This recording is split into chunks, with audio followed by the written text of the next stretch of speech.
going on, guys? Figured I'd do a quick review on my FN57 here. I did a video a while back comparing it to a Glock 20, but I sold the 20 and figured I'd do a little update video with this.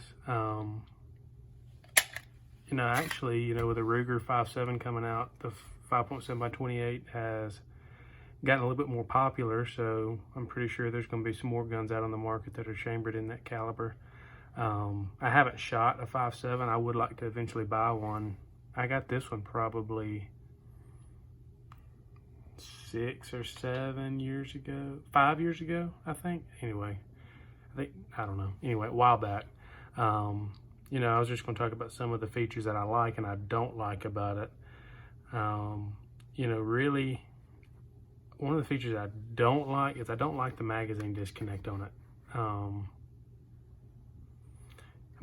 There's probably a reason for it, and I probably should have looked it up, but I don't particularly care for it. I think some of the high powers, if not all of them, have magazine disconnects as well. I may be wrong on that. One of the features I don't mind, actually, is I do like this style safety. I feel like, when you're shooting it, I feel like, that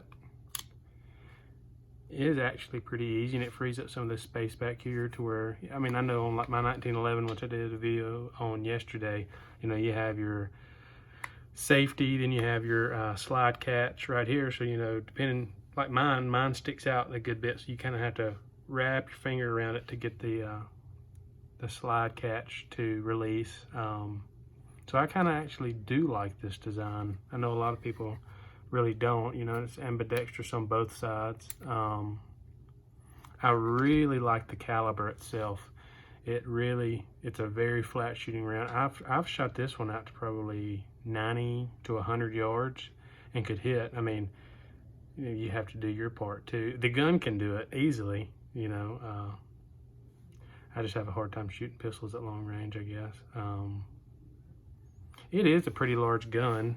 I have large hands, and it fits my hand a lot better than that Glock 20 did. I don't like, and there may be some people that hate on me but I don't like Glocks, really. I have a 32.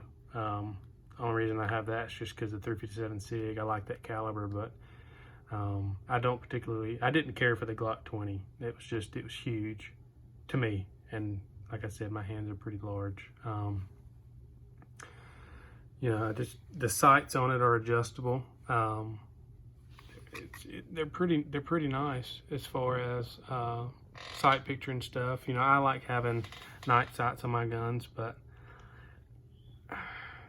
I don't really carry this much. I would. It's not that I wouldn't carry it. It's just I don't really have a holster for it. This was actually my holster for my 20, and this kind of fits in here, but this is a left-handed holster, and I didn't really care for it. I think it's a DeSantis.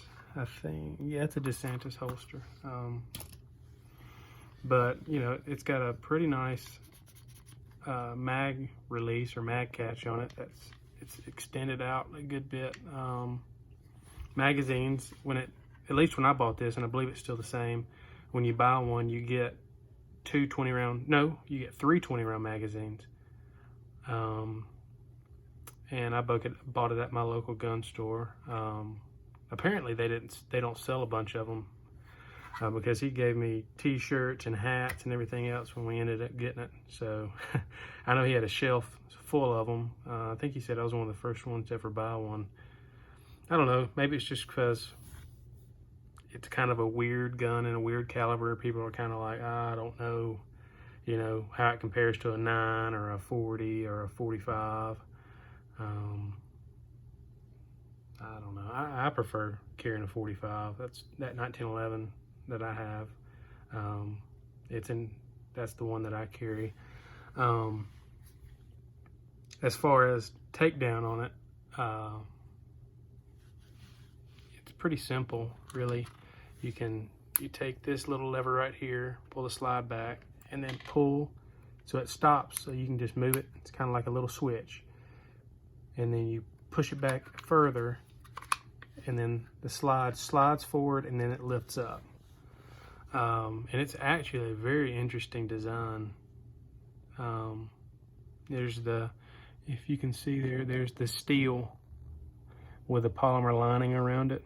So this does have a steel slide. So to take the barrel out, push it forward and then pull it back up, and then your spring and everything is contained. So that's pretty neat too. Itty bitty little hole, little 22 caliber hole. It's always been pretty interesting how this gun works, and I mean that's really all you do to field strip this gun and clean it. This one doesn't get shot a whole lot. It looks like it's a tad bit dirty. And then to put it back together, you just do this in reverse. You slide the end of the barrel into the hole in the slide, push it forward,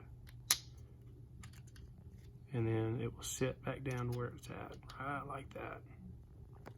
And then in reverse, so you want to push this little lug in here, and it's going to go underneath this pin. So you want to go in here like so, push down on it, and then when you rack it back, this goes back, and then it's ready to go again.